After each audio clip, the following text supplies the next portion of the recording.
Salam sejahtera, terima kasih kerana bersama dengan saya di Nazilin Unity Channel. Ramai yang menjangkakan Rafizi dan Nurul Izzah walaupun dalam parti politik mereka sekarang ini sedang berentap habis-habisan untuk merebut jawatan timbalan presiden parti PKR, tetapi ada yang menjangkakan satu hari nanti Nurul Izzah ataupun Rafizi Ramli akan bakal jadi Perdana Menteri Malaysia. Ramailah yang sebenarnya cuba menunggang isu pemilihan PKR ini. Mereka cuba melaga-lagakan Rafizi dan Nurul Izzah. Tapi sebenarnya semua parti politik adalah hampir sama. Mereka ketika pemilihan tiada satu pun yang dapat mengelak untuk berlaku pertarungan habis-habisan. PAS pun kalau membuat pemilihan begitu juga. Bersatu pun sama, UMNO pun sama. Tiada satu yang akan kekal tenang. Pasti ada kempen dan pasti ada serangan demi serangan supaya dapat mengalahkan pihak lawan. Jadi janganlah terlalu gelap. Kononnya pertarungan ataupun persaingan antara Nurul Izzah dan juga Rafizi membawa beban besar, sedangkan parti lain pun sama. Sebelum kita teruskan, jangan lupa siapa ada masalah kencing manis, gout dan tinggi darah, tekan butang produk yang ada dalam video ini. Beli cepat kerana ianya membantu dan terbukti mampu menyelesaikan masalah gout, kencing manis dan tinggi darah.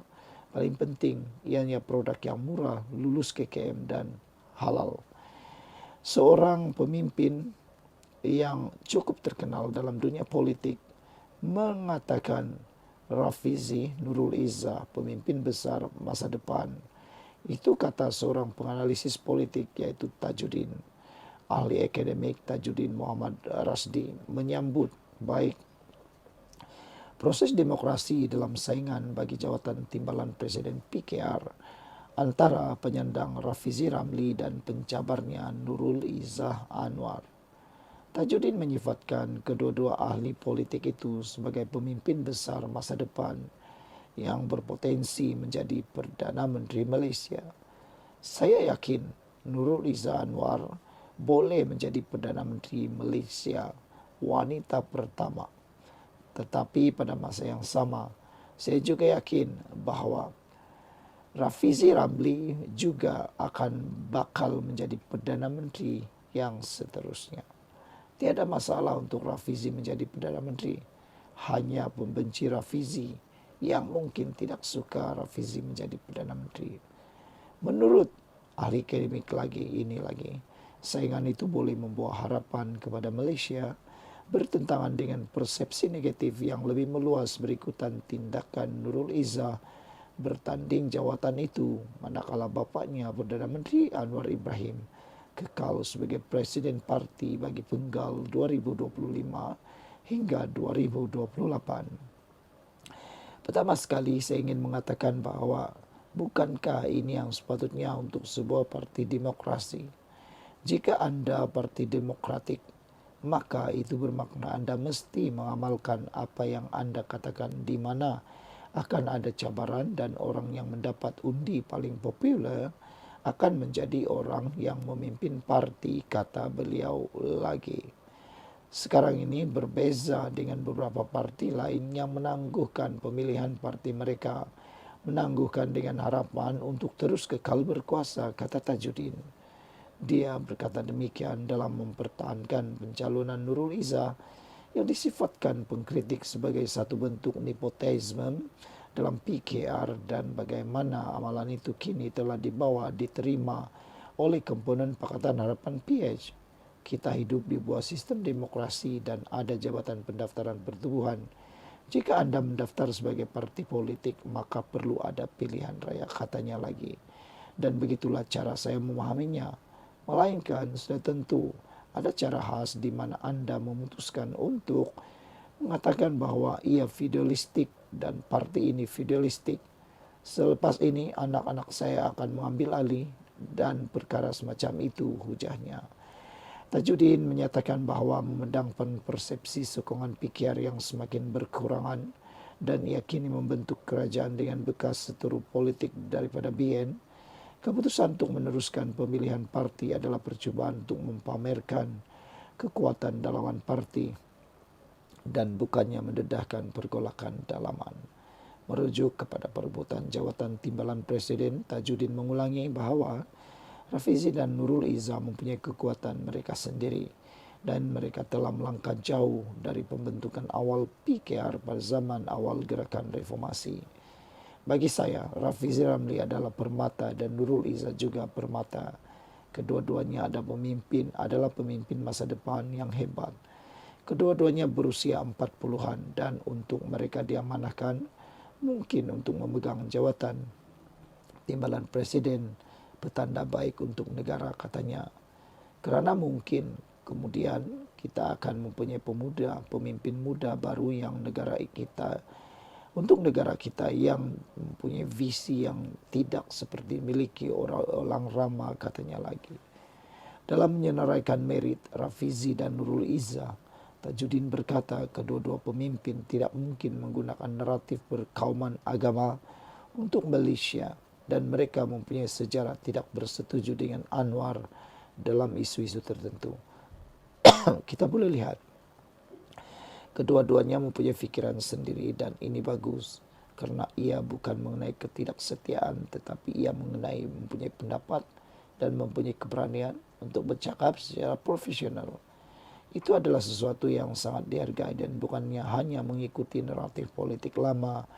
Katanya sambil menyurut, Nurul Izzah juga berpotensi untuk muncul sebagai Perdana Menteri wanita pertama Malaysia.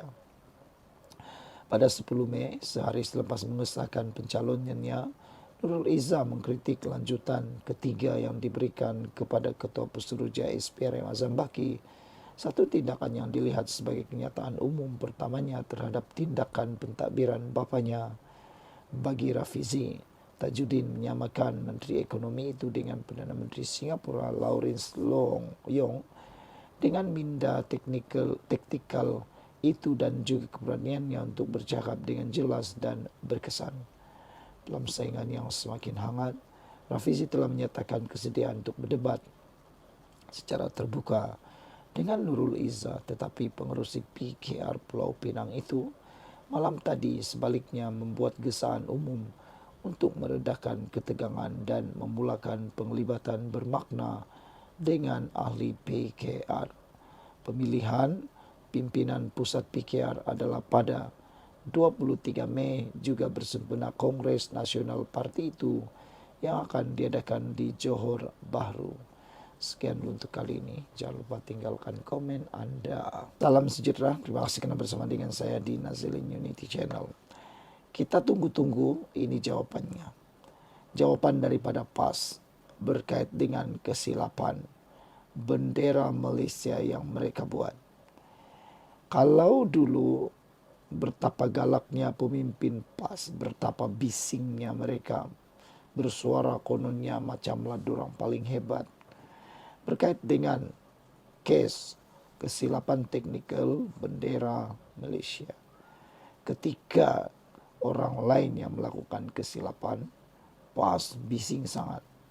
Tapi akhirnya apabila mereka buat sendiri, apa jawapan mereka?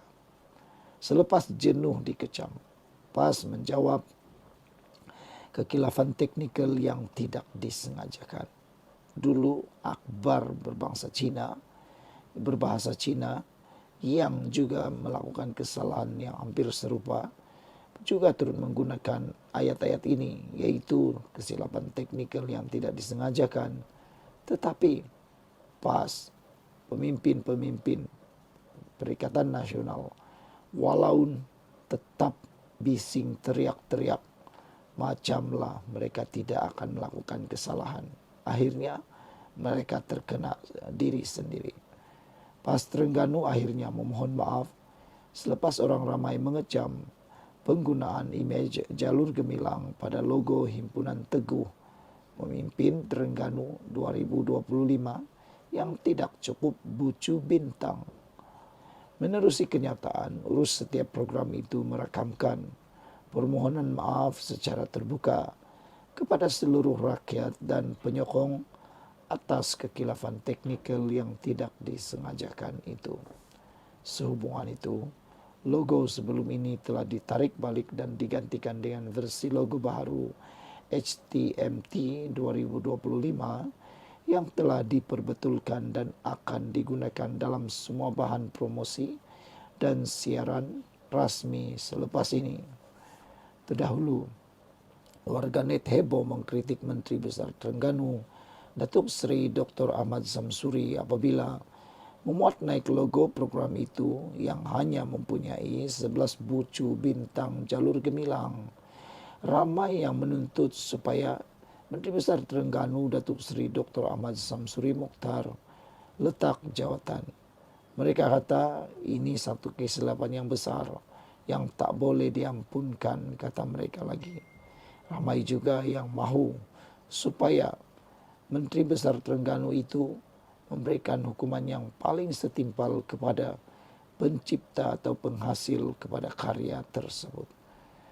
Sepatutnya wajib ada 14 bucu yang membawa maksud lambang perpaduan 13 negeri dan kerajaan persekutuan.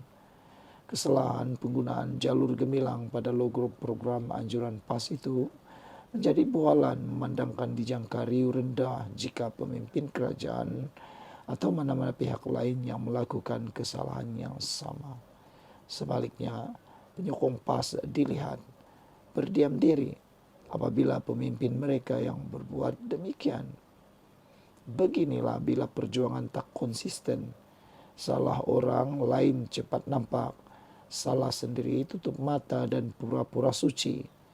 PAS selalu kata mereka perjuangkan Melayu dan Islam, tetapi bila bucu bintang pun tak cukup, ini apa perjuangan mereka yang sebenarnya? Bucu bintang pun boleh salah, apalagi dasar kecam pengguna Facebook Muhyiddin Saleh.